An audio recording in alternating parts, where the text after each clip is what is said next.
சிவனையே நடுநடுங்க வைத்தவர் தான் இந்த கருவூரார் சித்தர். இவர் 18 சித்தர்கள்னு சொல்லப்படுற சித்தர்கள்ல ஒருவர். கருவூர்ல பிறந்ததுனால கருவூரார் சித்தர்னு அழைக்கப்பட்டாரு. இந்த சித்தர் ஒவ்வொரு சிவத்தலங்களா போய் ஈசனை வணங்கினா நேர்ல காட்சி கொடுப்பாருங்கிற ஒரு பெருமை மிக்கவர். அதே போல நெல்லையப்பர் கோவில்ல சிவனை வேண்டியும் சிவன் நேரில் வராததுனால ரொம்ப கோபம் அடைந்த அந்த சித்தர், ஈசன் இங்கு இல்லை, எருகும் குறுகும் எழுக அப்படின்னு சாபமிட்டுட்டு கோபத்தோட திரும்பி போயிடுறாரு.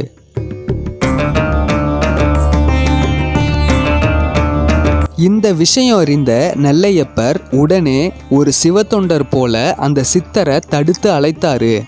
அப்போ அந்த சித்தர், நீ யாருன்னு சிவனை பார்த்து கேட்க, நான் தொண்டருக்கெல்லாம் தொண்டர்னு சிவன் கூறியிருக்காரு. கோபம் தெளிந்த சித்தர், நான் மானூர் சிவாலயத்துக்கு போகிறேன், அங்கே ஈசனை வந்து காட்சியளித்து சாப விமோச்சனம் பெற சொல்லுன்னு சொல்லிட்டு கிளம்பிடுறாரு.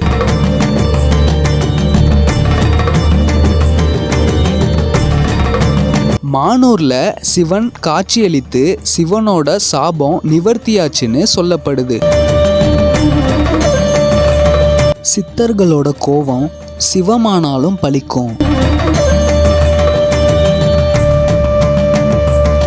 இந்த கருவூரார் சித்தர் போகரோட சீடராகவும் விளங்குறாரு. அது மட்டும் இல்ல, சிதம்பரம் நடராஜர் சிலைய செய்ததும் இவர்தான். இவர் சிறிய வயதிலிருந்தே ஞானத்தை கற்றுத் தெரிந்தவர். பல நூல்களையும் இயற்றியிருக்காரு. இந்த கருவூரார் சித்தர் சோழ மன்னரால் சிறையில் அடைக்கப்பட்டவர். அந்த ஸ்டோரியை பற்றி நான் இன்னொரு வீடியோ தெளிவாக போடுறேன். இந்த மாதிரி இன்ட்ரெஸ்டிங் ஸ்டோரியை தெரிஞ்சுக்க நம்ம ஆதியும் அந்தமும் சேனலை சப்ஸ்கிரைப் பண்ணிக்கோங்க.